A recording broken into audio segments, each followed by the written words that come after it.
about it. The Full Court Press on Sports Talk Radio, 106.9 FM, 1390 AM.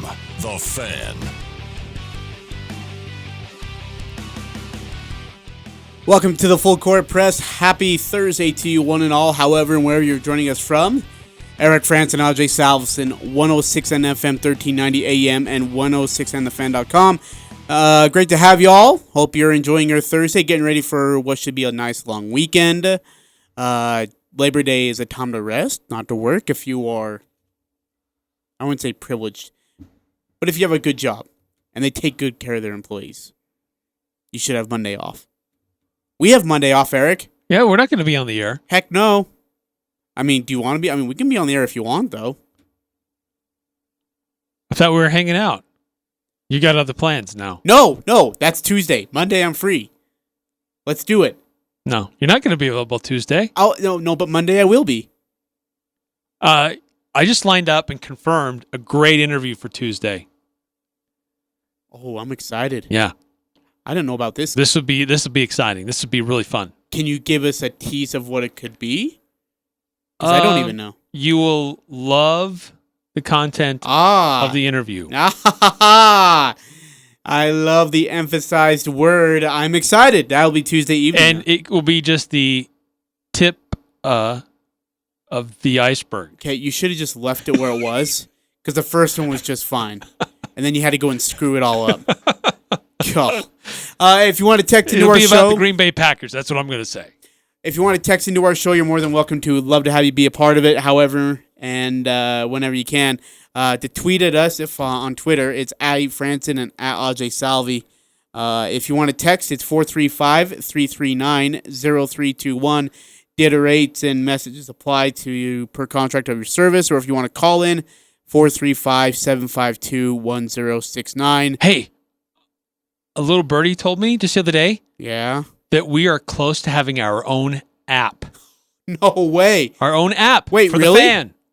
It's coming. It's close. Like when you say close. Like you can listen to us wherever you are. You can find our podcasts on the app. See, and that way, like our wonderful streamers, like Piranhas, who I love to death, will not have to worry about, hey, is our stream working today or not? He'll be able to just go on the app and hopefully it'll be working. It'll be all dandy. Let's cross our fingers and toes. Yeah, right. That's awesome, though. It'd be great to have an app out there for all our wonderful fans outside of Cache Valley or wherever they're at to listen to and listen in. Eric, let's get to a few things. A couple controversial games. We talked about Game 7 between the Nuggets and Jazz being a really good game because they let the players decide the game. Instead of the refs getting a part of it, which they definitely could have at a lot of times, they decided, hey, let's just let these guys duke it out, finish it off, and whoever the last man standing is your Game 7 winner, and we'll go on and face the Clippers. Yeah, and there were some times where there was some frustration, like, man, guys are hitting the deck, and the refs aren't making these calls. But at the same time, I'm okay with it because let the players play. Let them decide their own fate. And, boy, what a contrast from Tuesday night to Wednesday night. Totally opposite. Denver and Clippers, by the way, play tonight at 7 o'clock Mountain Time. That game's on TNT. But just before them will, of course, be Toronto and Boston. That game is also on TNT. That is at 4:30 this afternoon. That series is split at 1 apiece. That you want to, by the way, you want to talk about like slobber knocker, last man standing. That Toronto-Boston series is where it's headed for. Those two teams are duking it out with each other. Unreal majorly. That the lower-seeded team in both series in the East has a 2-0 lead. Oh, yeah, good point. I didn't think about that. That's nuts. That just is nuts to me. The number 1 and number 2 seeds are down. It's I'm not going to say surprising is the word, because I think, honestly, with the neutral court, and we talked about this, Eric, with the neutral court, anything can happen, right? And I think that's kind of where we're at now, which, by the way, now leads us to Game 1 of, Game 2 of this series, Game 1 yesterday late afternoon. And that is the ball game. Oh, mercy me. The final score. Miami 116, Milwaukee 114. I don't believe what I just saw. I don't think anybody else can believe what they just saw too. The Heat were cruising to a win, and then the Bucks put a furious rally on them. They pressured Jimmy Butler in the backcourt. He had 2 turnovers, including one where he threw away a ball, a really stupid pass. Ends up getting picked off by Lopez. He lays it in. And then a foul on a 3-point shot, which was then, as a 2-minute report, whatever the report is, came out and said he indeed did foul him. Yeah, I know that was very controversial. The announcers, the TV announcers, were kind of split on it.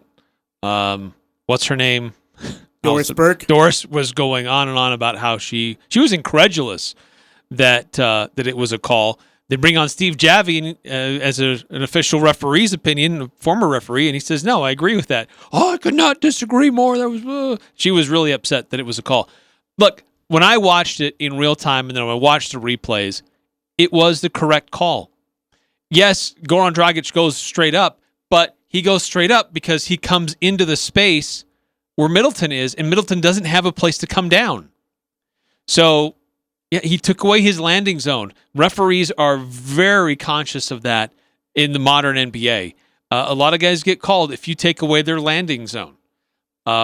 He came in, and it's a really close call. I get it. Dragic is straight up and down, but as he comes into that space, he comes into Middleton and doesn't allow Middleton anywhere to land. And so, correctly called, and puts Middleton on the free throw line for 3 free throws. He knocks all 3 free throws down, which leaves about 4.3 left on the clock, and that's when the Heat inbound.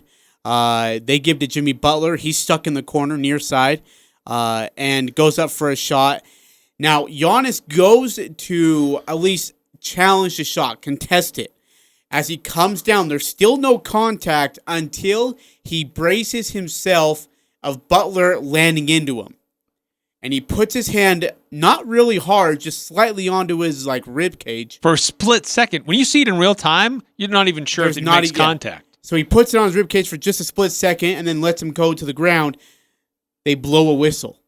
And all of a sudden, Jimmy Butler goes to the line to shoot free throws with no time left on the clock.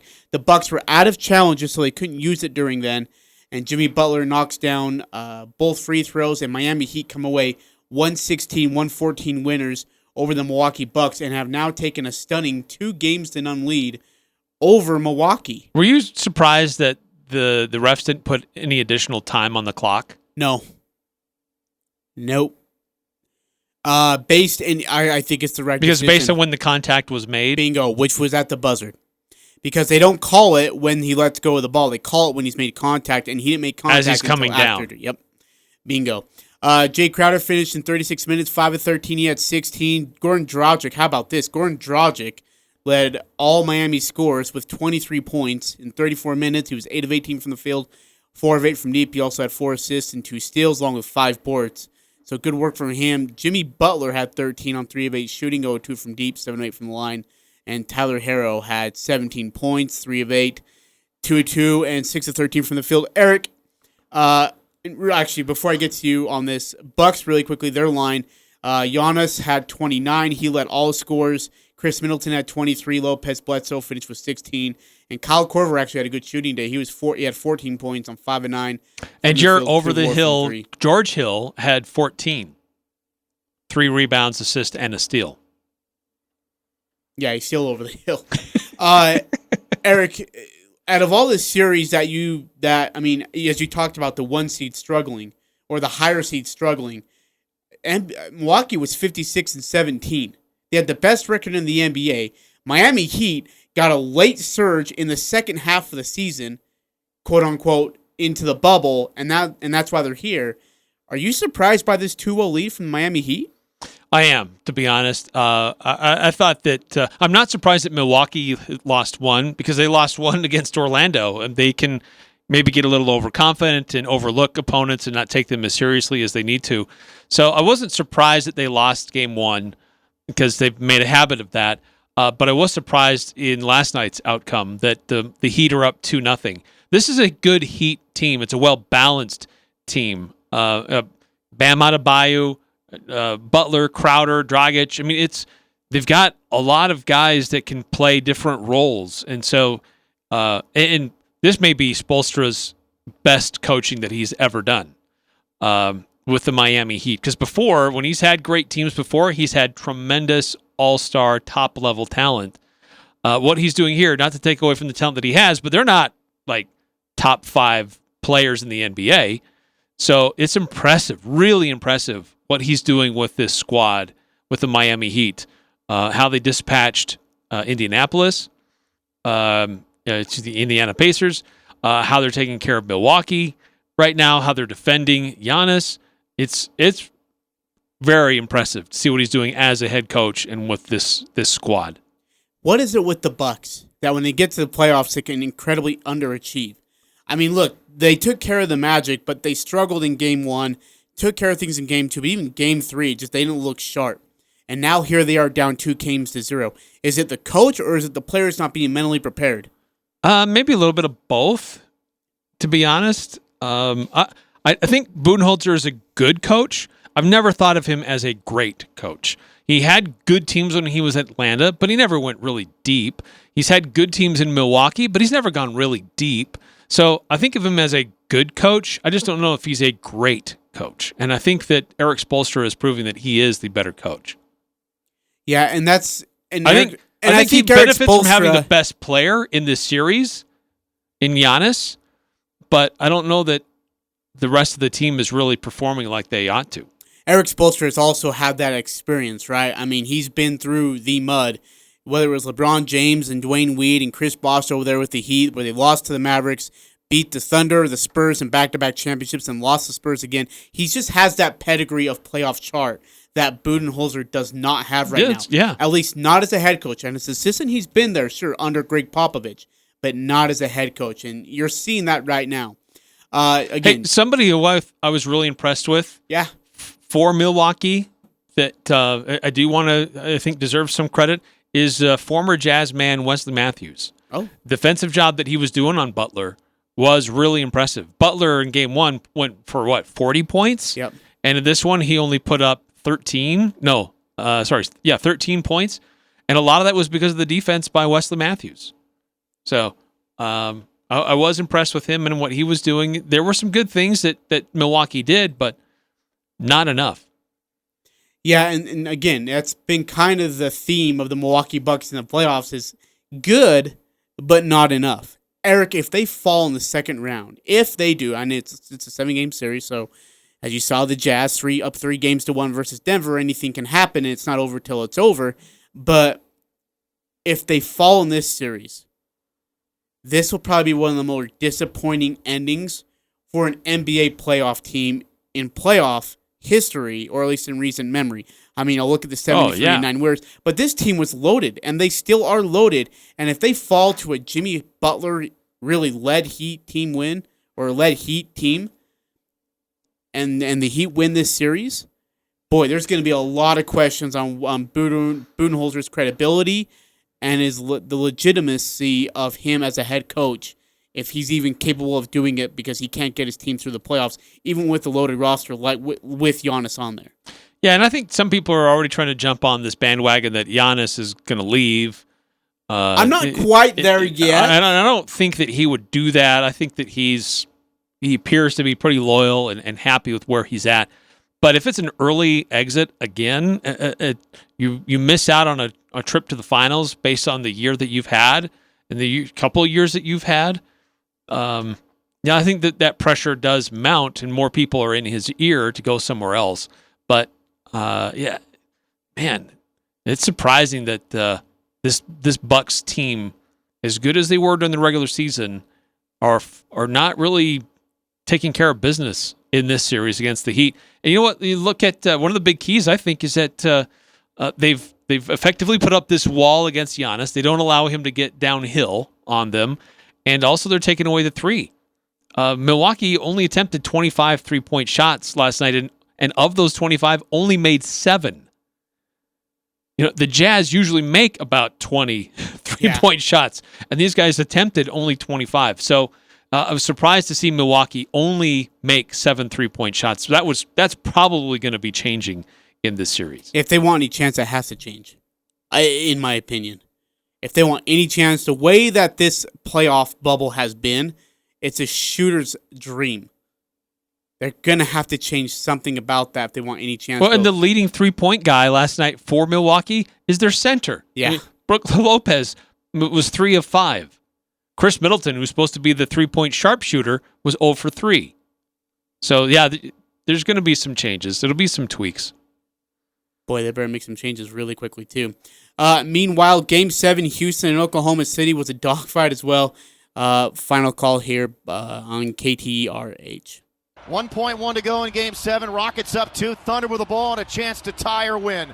Here we go. Gilgeous-Alexander looking to get it in. Comes into Adams. Broken up by Westbrook. Picked up by Tucker, and the Rockets win the game. They have beaten the Oklahoma City Thunder, and they're moving on to face the Lakers in the Western Conference semifinals. It wasn't pretty, but holy heck was it dramatic late tonight in Game 7. Couldn't tell that was the Rockets radio network. Final score 104-102. Rockets get it done as according to this guy at least, they upset Oklahoma City Thunder in the bubble. Again, we have to have the conversation about the referees. Like, Mark Davis got all the attention in the world after the Milwaukee Heat game. And then Scott Foster's like, well, hold my root beer and let me see if I can do you one better. Oh, my word. And he steps on everybody's toes in the final minute.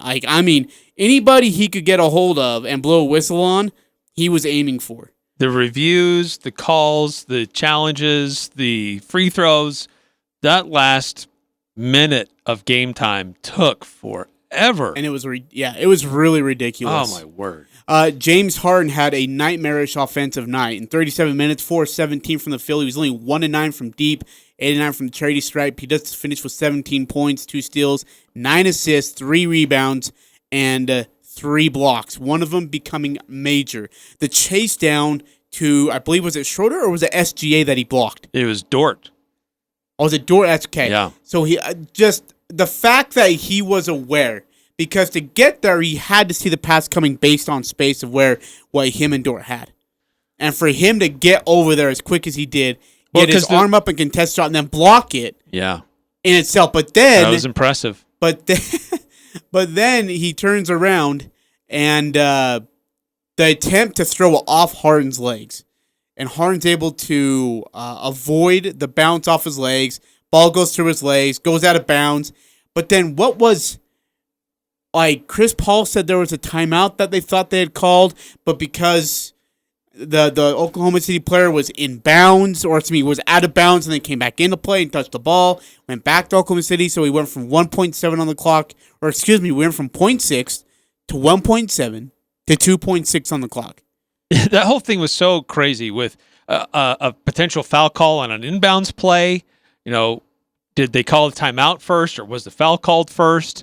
They have to review that. They determine, I guess the foul was actually called first. So Danilo Gallinari goes to shoot a free throw, which he misses, which, that was pretty big. If he makes that, and then they convert on the possession, they take the lead. The referees were all over the last little bit there of that game, and it made it really hard to watch. But you know what? It takes courage to make the right call when the right call needs to be made. And I got to be honest, those were all calls that all needed to be made. I don't think there were any wrong calls. It was just weird how on Tuesday night there was a lot of physicality between the Jazz and the Nuggets, and you could claim there should have been more calls made there, but the players played it out. But in the situation with last night, the way it played out in those two games, the right calls were made. But should the refs have swallowed their whistles more? I would probably say yes. Let them play, especially in a Game 7. Let the players determine their own fate. But you know what? Oklahoma City had their chances. They squandered possessions and opportunities late. Not that Houston did necessarily a lot better, but they were a little bit more in control in how they handled the last few moments of the game. So you have to give it to Houston. As disappointed as I am to see Houston advance, I wanted to see Oklahoma City win, but I just thought that Houston was a little more in control of how they determined their outcome. For Dort, he had a career-best 30 points for the Thunder. Chris Paul ended up with a triple-double of 19, 12, and 11. Not too shabby for him. This series was so weird, and it kind of themed Game 7. I mean, you think about it, Eric. Rockets won Game 1 and 2 easily, then won Game 5 by 34. Oklahoma City won Game 3 in overtime, but they outscored Houston 15-3 in that overtime, which was the largest overtime point differential in NBA history. They won Game 4 by 3, and they won Game 6 by 4. So Game 7 was going to be a dogfight. And as you said, Oklahoma City really had a great chance to win this, mainly because of the poor shooting of James Harden. If James Harden is not shooting that well, more often than not, does Houston end up losing those games. And Dort, out of all the people, Dort has 30 points, and they still can't take care of business. Gallinari only had 4 points, Eric. He missed that crucial free throw, too. But in 27 minutes, 2 of 6. He was 0-3 from deep, 0-1 from the line, 9 boards, 1 assist. Steven Adams had 10 points, 34 minutes, 4-6 from the field. Chris Paul had 19. SGA had 19. Off the bench, it was Baisley with 2, Noel with 2, and Schroeder with 12. Like, just no help at all. And that's amazing that the Thunder couldn't take advantage of such bad shooting from not only Harden, but a couple other guys as well. No help. Who had no help? Chris Paul had no help?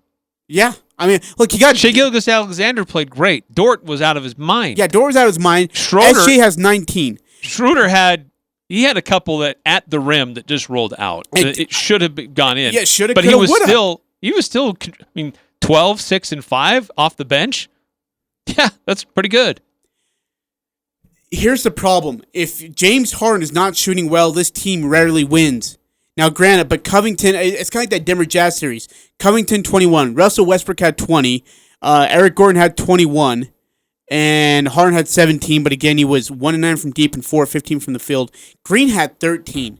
Like, Green, for some reason, after leaving Utah and going to Houston, found life again. Yeah, that's just kind of mind-boggles sickening to watch. Me. Yeah.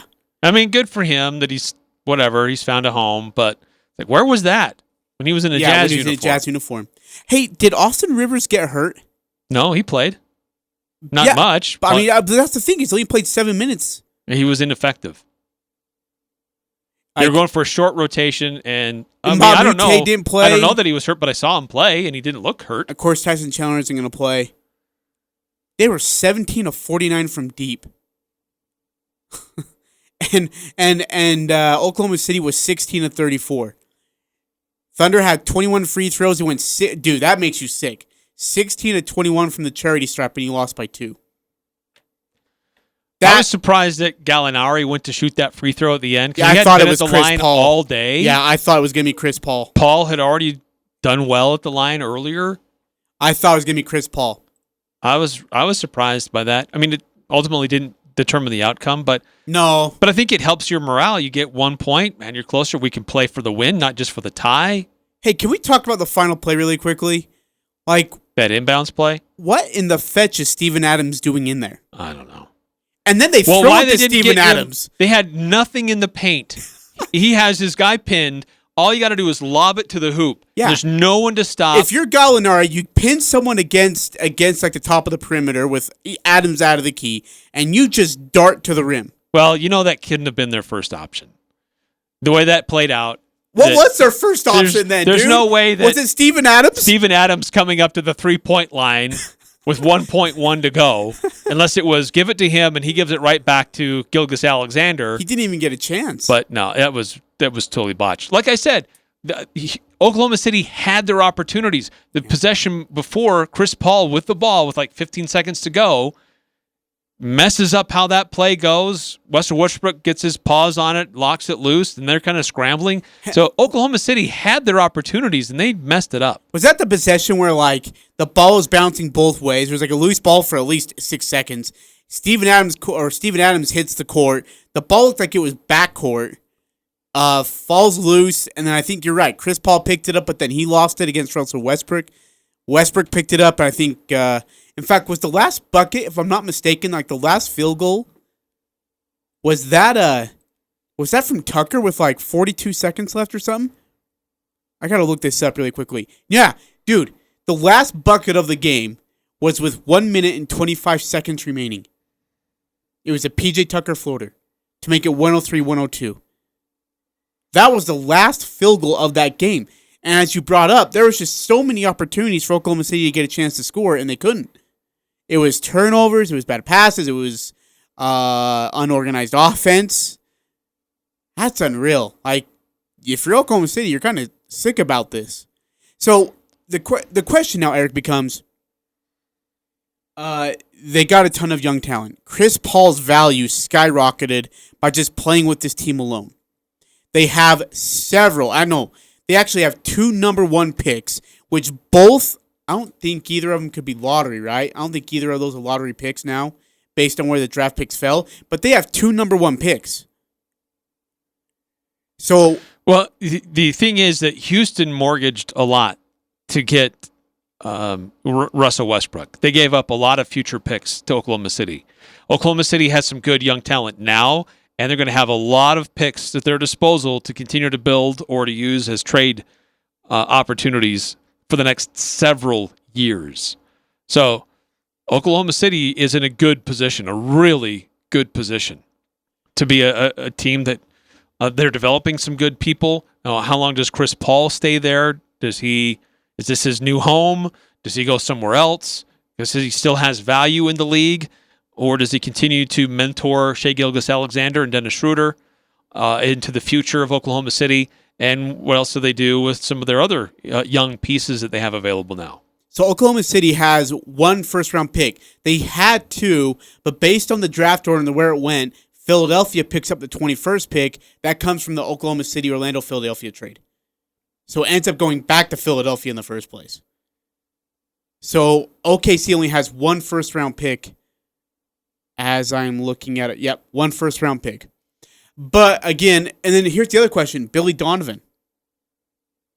I thought he did a good coaching job based on what he had. Oh, absolutely. But there are some Oklahoma City Thunder fans that want him gone. What? No. To reset, reload, and try something else. But I think that's just they're on bonkers. Drugs. They're on drugs. Yeah. Oh, absolutely. What was it? That team had a 1.2% chance of making the playoffs 1.4 before the season began. 1.4, according to ESPN. Yep. And they legit had a chance to go to the second round of the NBA playoffs.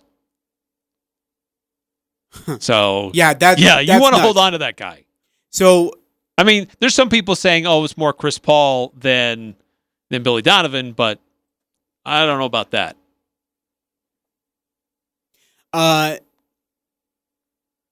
Chris Paul, do you keep him then, or do you use him as trade bait with a first-round pick? I guess you don't have a first-round pick, but do you use him as trade bait with a draft pick? Wow, what's his salary and contract situation? I don't think it's large, is it? Help me out on this one. I don't think it's large. Maybe it is. Maybe the next season is where it bumps up just a tad bit. Because based on his salary, but someone's going to have to, I mean, it's going to be draft pick and cash consideration. There's no way. Chris Paul is under contract. He does have one more guaranteed season at $41.358 million. Second highest paid player in the NBA, by the way. And there is a player option for 21-22 for $44 million. As 6294 just texted in on cue, Chris Paul's contract is horrendous. I would absolutely agree with you, 6294. I didn't know it was that bad. $42 million? It was 38.5 this year. It goes up to 41.3 next year. And then a player option to 44.2 in 21 and 22. Who's going to take that? Who's going to say, hey, even with the first round pick, hey, do you want Chris Paul in first round pick? Yeah, sure. What's his contract? So you're going to owe him $42 million next year. Click. Unless they're going to take cash consideration, which would be stupid in their head to waste cash on the guy. I think Oklahoma City keeps him, and they have young, cheap talent that they're developing. Yeah. And then when his contract expires, when his playing days wind down, now they've got somebody who's learned from a good mentor. They've had playoff experience. They've got these draft picks that they're used to bring in other people, and they can build a team so that when his contract comes off the books, they're ready to go to the next level. Do you remember when we were actually begging for Daniel Gallinari here in Utah? Him and Tobias Harris, and we were like, oh, man, which one should we get, Daniel or Danilo or Tobias? I mean, both are incredibly good. Well, the Jazz wanted Gallinari to be their target if Hayward was going to move. And they were sitting on Gallinari, and Gallinari was sitting on Utah. You're right. Yeah. Because they waited too long, and Gordon Hayward took forever. They didn't get Gallinari. I look at that as a past, and I say, man, I'm glad we avoided it. Because he has not been what they were hoping for in Oklahoma City. No, where he was in L.A. before L.A. that, Clippers, wasn't he? Yep. Yeah. And he was good. He was really good. And they got him for semi-cheap over there in Oklahoma City. But, boy, he has not turned out to be the hope and the value that they thought he would be. That's a major disappointment. So, again, Oklahoma City is a young team, like you said, a lot of prospects and a lot of good talent. They proved themselves this year. I think in their second year with that more experience, they could be a very viable contending team in the Western Conference. I don't know if they contend for an NBA championship, but just in the Western Conference in itself. By the way, Danilo Gallinari has an expiring contract. Of what? He's going to be free agent this year. No, he's not. Yep. What was he getting paid? Do you have that? 22.6. Dude, they got him for so freaking cheap. I don't know Okay, if that's cheap. I mean, that's a pretty hefty number. well, for Danilo Gallinari, though, looking at what I say cheap based on value. But let me ask you something. They're paying Steven Adams 25.8 this year, and he gets 27.5 next year. Dude, Steven Adams is worth it, though, dude. Like, they shipped out Enes Kanter. I love that guy. I love Steven. Like, do you remember the time when Jay Crowder just elbowed him and broke his nose, and he's like, huh? Anyways, I didn't even phase him. Didn't even phase the dude. He is a monster. And you know what? He's a good basketball player, too. He really is. Yeah. I know it doesn't show because based on where he's at and the position he plays and how the system works in OKC, but boy, he is extremely valuable. And when him and Kanter are on the court, as much as I hate Enes Kanter, they were good. They were actually really good. Would you take Daniel Gallinari or Derek Jones Jr. in free agency if you had the choice? Derek Jones Jr. That's probably who I would take. I'm with you.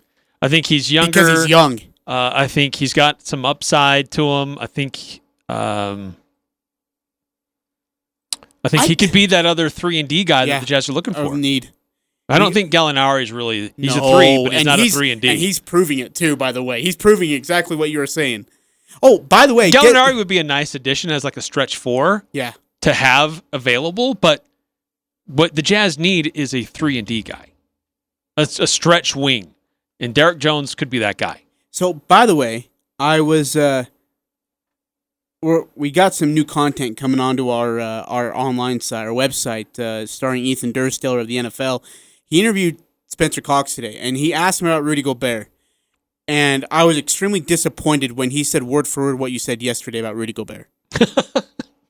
He said, "You're disappointed honestly, that nearly word not for everybody word agrees with you, that other people have." What you said about Rudy, honestly, and he started exactly how you started.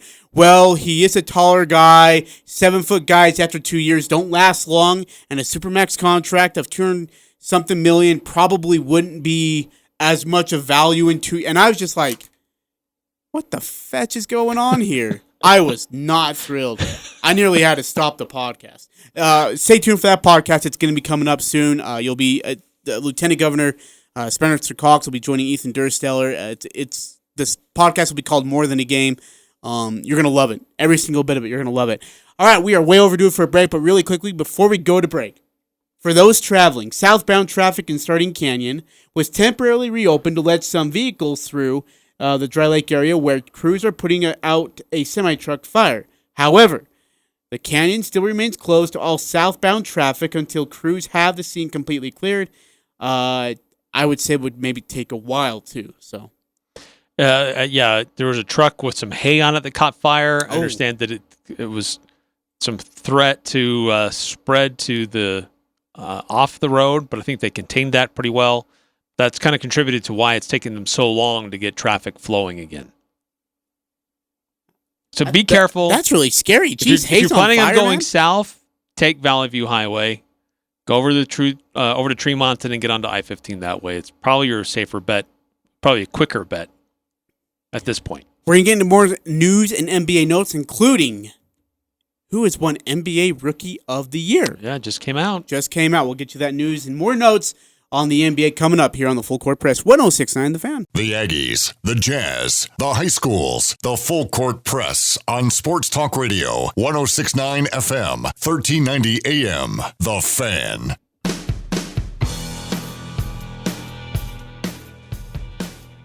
Full Court Press, Eric Frandsen and Ajay Salvesen on 106.9 FM, 1390 AM, and streaming on 106.9thefan.com. If you missed it earlier in the show, Eric was talking about how we'll have an app coming soon on 106.9 The Fan, so you'll be able to just, on your phone, click of the button, wherever you're at, just tune in, and there you'll hear us. Eric and myself. I'm excited about that. Yeah, we'll make sure we make a big deal about it when it gets released. My dad won't even listen, When we know though. for sure that it Dude, works. you know what's sad that your dad doesn't listen to your own show? Not yours, mine. That's so depressing. and then he tells you it's because of you. Okay. That turned no there. The Rookie of the Year voting has came out for the 2019-20 season, and surprise, surprise, gaining 99 first-place votes. So he was all but one short of being unanimous Rookie of the Year. Goes to, from Memphis, guard Ja Morant. That was going to be Bradley. No, I thought it was going to be freaking Terrence Davis from... Juwan Morgan. Hey, just because you love him. Hey, Man. I think this is absolutely the right call. Hey, okay, so that is Zion the right Williamson call. didn't play enough games. But he only got one vote, dude. The guy nearly took his team to the playoffs, and he gets one vote. Yeah, but Ja Morant did take his team to the playoffs. Okay, no, I'm saying that. Sorry, I say that. Sorry, clarification. I say that because Kendrick Nunn of Miami got second place. He All got right, well, 56 like, second how many place votes. games did Zion play? Dude, but still, in that amount of games, he was so much more impactful than Kendrick Nunn was for Miami. Like, Zion Williamson alone nearly took his team to the playoffs. Well, no, That's you're incredible. You're not giving enough credence to what Brandon Ingram was doing, and J.J. Redick was doing, and Derek Favors were doing. Okay, Derek Favors doesn't get credit. And Derek Favors doesn't get Drew credit. Holiday was doing. And don't give J. Rue Holiday either. Those two guys don't get credit. Redick, sure. Ingram, sure. But not... I'm not taking anything away from Zion Williamson. He's an explosive player. He's an impact player. But he didn't play enough games, in my mind, to be considered as a Rookie of the Year. Considered? No. Considered. What did he play, 20 games? Yeah, but, dude, in the 20 game... I don't know. He played more than 20 games. But Did he? Still, I think so. I don't know. I don't have the definite numbers right now. Well, he didn't even play half the games in the bubble. Dude, he was still incredibly effective. Like... Again, he nearly... But you want to if he give it to takes his somebody team based on what their body of work over a season. Okay, so wait, hold on. Not If over a Zion 20-game Williamson stretch. takes his team... And remember, this was all done before the bubble started. This wasn't even given granted in the bubble. Yeah, true. So Yep. if it does give credit to the bubble, Zion Williamson wins Rookie of the Year. Or Ja Morant. No. Absolutely. Absolutely. Wrong. Where's that paper that John Russell wrote up? It's over there somewhere. Yeah, it's Says somewhere you right are here. wrong. We need... Do you know what we should create? We need like a banner in here. No. A sign I Shh, turn on. Quiet. Shh, I got an idea. Do you know what we should do? We should create a You Are Wrong segment. So over the weekend, so every Monday, you are wrong or we're We wrong. play it back. Sponsored by John Russell.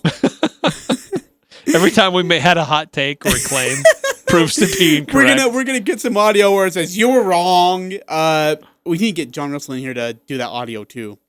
Okay, so here's the thing. Ja Morant wins Rookie of the Year. Good for him. In 3 to 4 years, Zion Williamson will be a better player than Ja Morant. I disagree. That's crazy. That's Only bonkers. because I don't know that Zion Williamson is going to play full seasons. Why? The guy's got a history of medical problems, injury problems. A history? Yeah, I don't think he's going to be doing much in 4 years. Wait, a history? I don't think huh? he's going to play a full season. I didn't know he had. In the I didn't know he had NBA. injury problems at Duke. He did. He hurt his foot. What, his senior year, or whatever? Still came back for the NCAA tournament. But here's the Ja Morant is a good basketball player, sure, but he's playing for Memphis, and I don't think. And he got that team to the playoffs when nobody thought that team was going anywhere.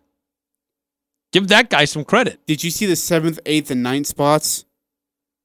Highly competitive. You're taking away from the Portland Trailblazers? Yeah, the same. You take away from the same San Portland Antonio team that got Spurs? whacked by the Lakers 4-1. Because Damian Lillard was shooting every time he touched the ball. Look, Ja Morant's a good basketball player, but I'm telling you, I think a player is more than just being able to score points. He makes his team better. Yeah, Zion Ja Morant Williamson, does. no, he doesn't. He's a facilitator. Come on. He But helps the guys around him. But can he consistently score? Can he be a playmaker? He is a playmaker. As the definition of the position he plays and how he plays, he is a playmaker. Zion Williamson will make his team better in that they will win games and get to the playoffs. Because they'll have to do it without him. What are you For talking large about? stretches. Because you're predicting injury upon a guy? That's Yeah. horrible. That's not even close. I don't wish it upon him, but I'm just saying that based on his track record. His track record of what injuries? He's had, one major injury? And we're going to just base it off of that? He'll have more. Mark it down. Okay, then, Crystal Ball dude. How long does he last in the league? Over and under is 5.5 years. I'll take the over, but he won't play full seasons. He may have one here or there that he does, but he won't be a full season guy. What's a full season to you? 70 games or more. 70 plus, huh? That's a good realm. That's a good realm for that. Because lots of guys get Yeah. hurt. They roll an ankle. I was they going to get say, if you're sick. saying 82 games, then, dude, you're that's way off anymore track. to say 82 games is a full season for anybody is ridiculous, especially in this era of load management. Brandon Clark of Memphis finishes in 4th. And Colby White of Chicago, Eric Pascal, Terrence Davis, and RJ Barrett round. I'm surprised RJ Barrett didn't get more love. Yeah. A lot further down on the list than I expected. Especially over Terrence Davis and Eric Pascal of Golden State. I just got a text here, Eric, from a friend, and he says, "Love you, my friend, but you are so wrong about Ja Morant." What am I wrong about? That I think Zion's going to be a better player than him in 4 years? That you don't think that he's a playmaker?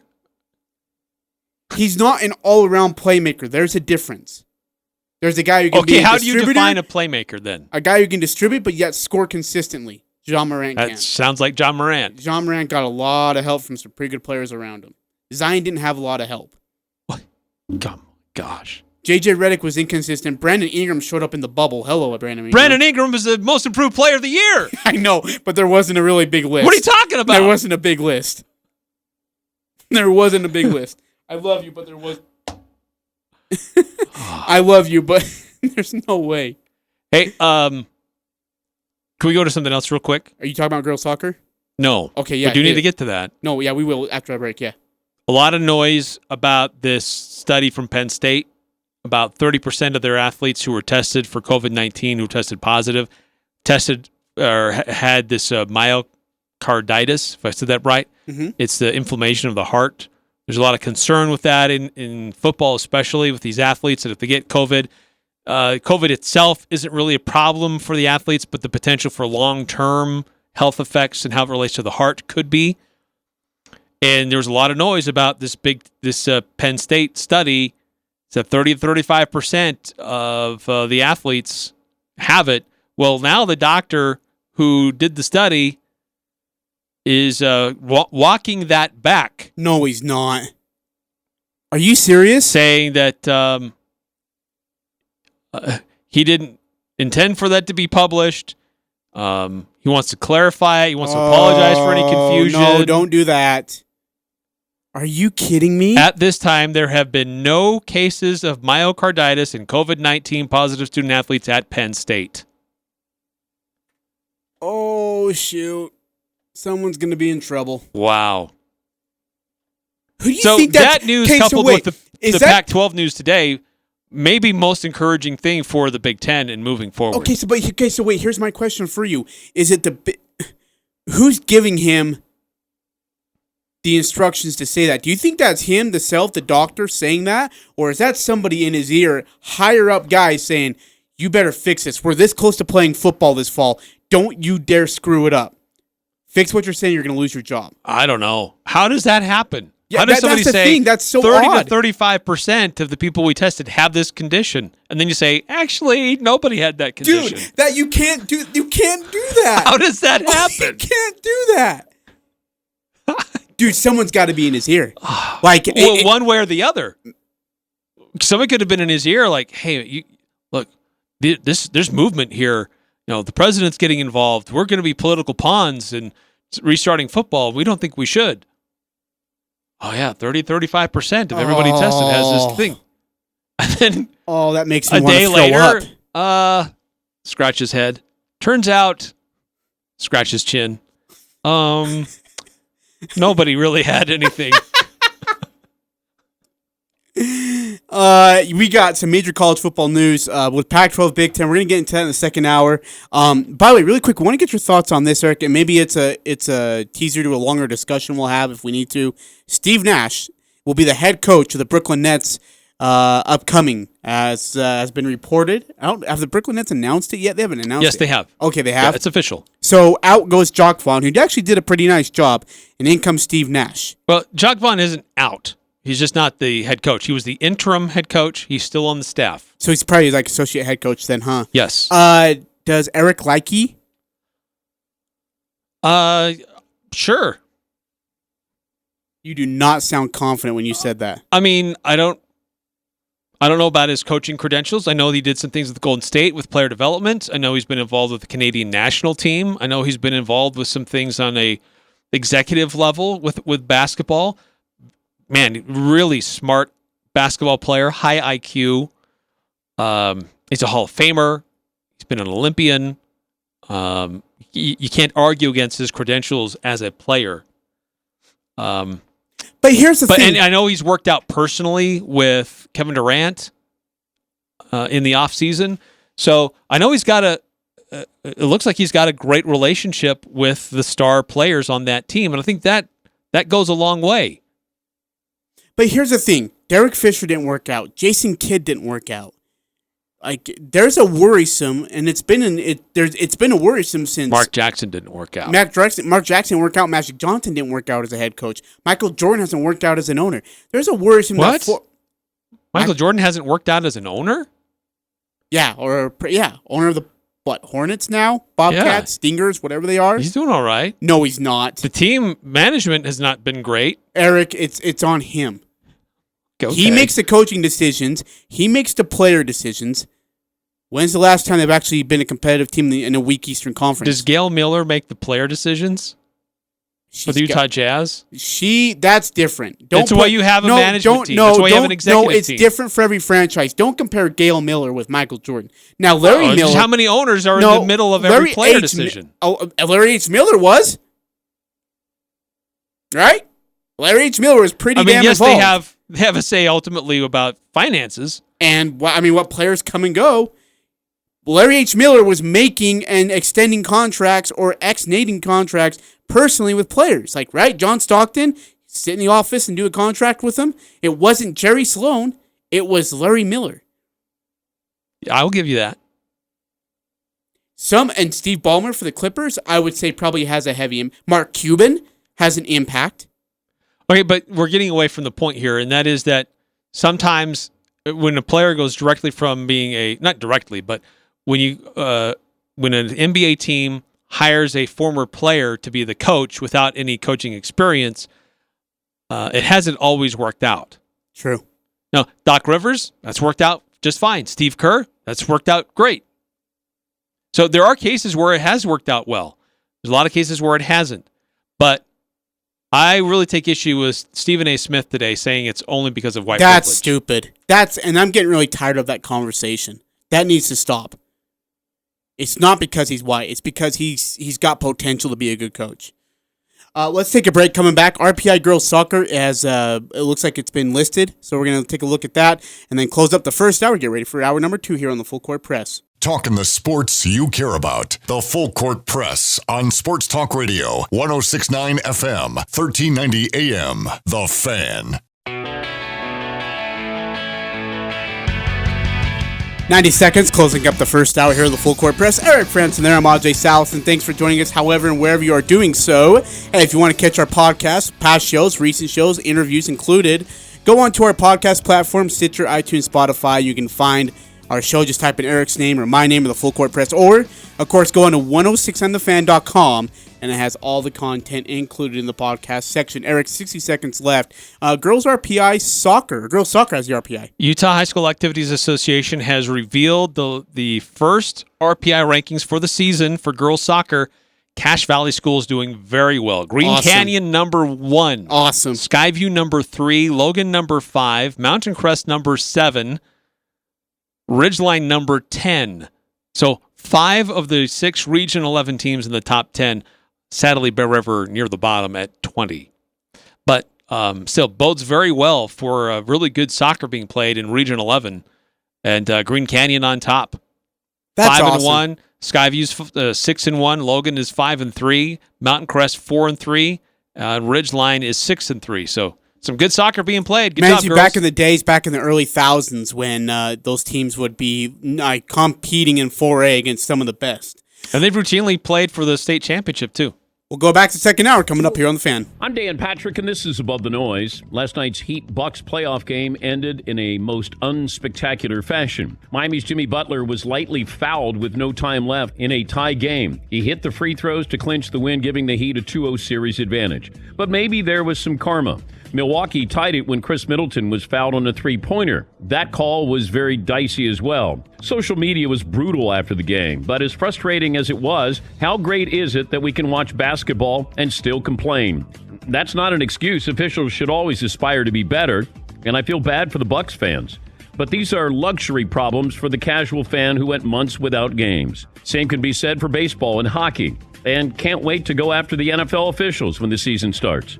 Complaining about refereeing is an essential part of being a sports fan. Did they ruin the Heat-Bucks game? Maybe a little, but at least there was an exciting, hard-fought game to ruin. I'm Dan Patrick, and this is... I'm Dan Patrick.